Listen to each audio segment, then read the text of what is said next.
Este es el dato más relevante sobre el COVID-19 de las últimas 24 horas, según los científicos y los especialistas que consultamos en este programa. Hoy el maestro José Ignacio Martínez, académico del Centro de Relaciones Internacionales de la Universidad Nacional Autónoma de México. Mira nada más, qué interesante dato nos comparte.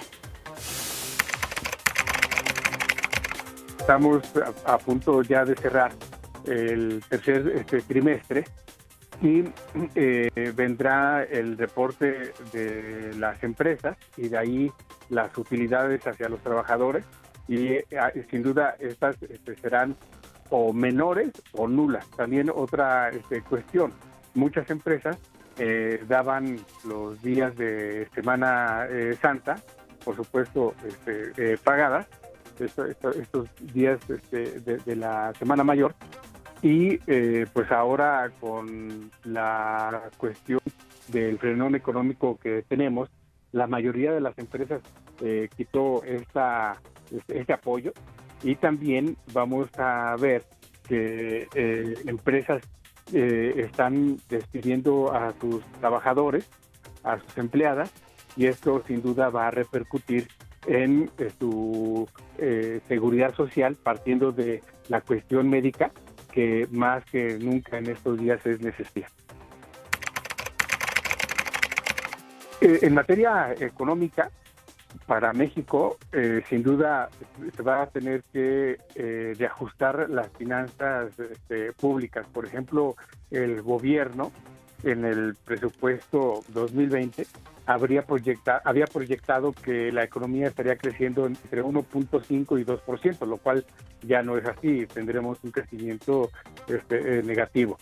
Y por otro lado, también a nivel internacional, se preveía que el comercio internacional de mercancías estaría creciendo 3.1, la economía mundial estaría creciendo 3.9, y vemos que ahora hay un reajuste a estas perspectivas económicas, que si bien nos va, tendremos un crecimiento de entre 0.5 y 0.7 si no es que caemos en recesión.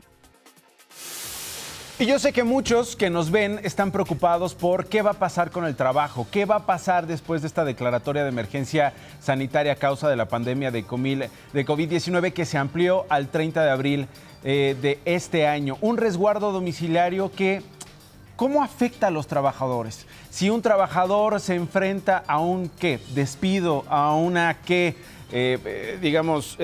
no le quieren pagar, a una negación de su empresa a pagarle, ¿qué tendría que hacer? Mire, esta información le va a interesar. Porque esta declaratoria es de emergencia sanitaria por causas de fuerza mayor, y en ese caso la disposición legal no permite la aplicación del artículo que tú señalas. Empresa que lo intente se va a enfrentar en el proceso laboral que va a perder. Los negocios y empresas que violen las disposiciones dictadas por la Secretaría de Salud serán sancionados. Quien se oponga en cuanto a sí seguir sus actividades, a pesar de que está impedido, pues se hace acreedor a sanciones administrativas que van desde que te clausuren el lugar, te pongan una multa, y lo más grave, que te impongan una sanción de corte penal. El decreto firmado por el presidente Andrés Manuel López Obrador señala que se suspenden todas las actividades no esenciales de los sectores públicos, privados y sociales. El jefe del Ejecutivo hizo un llamado a los empresarios para pagar a sus trabajadores. Pero el llamado no es a el litigio, el llamado es a la solidaridad. Dijo que como parte de su plan de recuperación económica se incluye bajar su propio salario y el de los altos funcionarios. Por su parte, el Consejo Coordinador Empresarial exigió medidas fiscales para enfrentar el periodo de emergencia. Entre ellas, diferir la presentación de la declaración anual del 2019, tanto de personas físicas como de personas morales, durante 6 meses. Aprobar el pago de impuestos hasta en 12 mensualidades. Agilizar la devolución de los saldos a favor de IVA aplicable durante todo el 2020. Permitir temporalmente que los contribuyentes puedan compensar de manera universal los saldos a su favor durante todo el ejercicio de 2020. También es parte de que el gobierno busque mecanismos que en un estado como en el que nos encontramos actualmente se pueda facilitar al contribuyente, o ya sea el pago, o ya sea la prórroga, o ya sea la condonación de impuestos. Evidentemente lo anterior, sin que esto implique un impacto negativo para el gobierno. ¿Cuáles son las obligaciones de un patrón en una contingencia?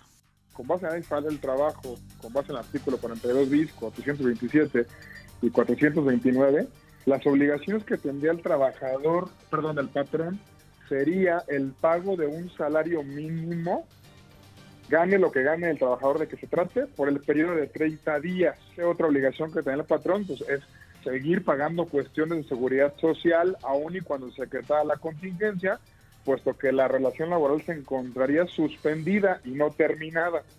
¿Y el trabajador qué tiene que hacer? Si ya se decreta la contingencia y se le ordena que vaya a su casa, pues evidentemente si no pudiera prestar el trabajo vía home office, estaría impedido para prestar el servicio. El presidente Andrés Manuel López Obrador anunció apoyos al comercio informal. Tomamos la decisión de otorgar 1 millón de créditos a pequeñas empresas, 25,000 millones de pesos. Ya estamos trabajando para su aplicación. La mitad va para la economía informal. Basta que exista la relación de suprasubordinación y de mando y de prestación de servicios al patrón para que se actualice el contrato de trabajo. Y esto significa que aunque no haya un contrato escrito y aunque no haya IMSS, no dejan de ser trabajadores y les asisten los mismos derechos. Para efecto de esta contingencia no tendríamos que distinguir entre formal e informal. Todos tienen derechos. De Pisa y Corre, Jorge Gutiérrez Chamorro. ¿Las personas con enfermedades crónicas seguirán asistiendo a su trabajo?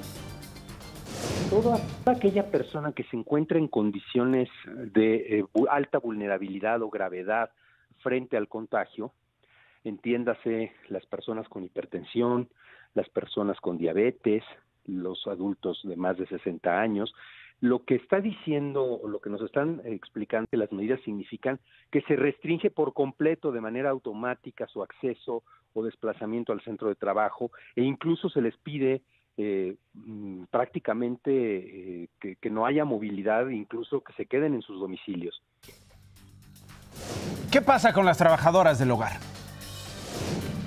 La actividad del trabajo del hogar en algunas ocasiones se podría considerar necesaria para atender la contingencia cuando implica cuidados de personas enfermas, y en otras ocasiones podría no serlo. Vamos a ver con qué puntualidad lo marca el decreto. Pero independientemente de esto, lo pertinente es que se dé esta suspensión de relación de trabajo y los patrones le puedan pagar un salario mínimo a la trabajadora o el trabajador del hogar durante un mes. Si ustedes están en estas circunstancias, por favor, pónganse truchas. Recurran a la Ley Federal de Trabajo y defiendan sus derechos. De no ser así, compártanos su historia a través de las redes sociales aquí en DPC.